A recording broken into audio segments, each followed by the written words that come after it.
পাখি বসে আছে শহীরে দেয়ালে,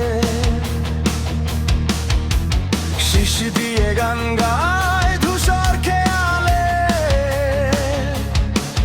তার ফেলে যাওয়ার মনাসি সেই শহরের সব রাস্তায়, ধোঁয়াতে বাতাসে নালিশ রেখে যায়।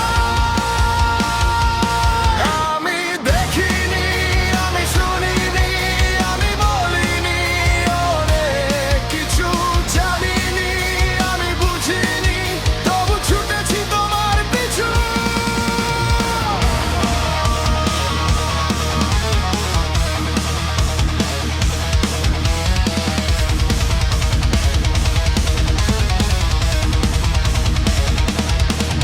পাখি আনমনা বসে দেয়ালে, পাখি নির্বাক চোখ রাস্তায়, ধোঁয়াটে শহরের উষ্ণ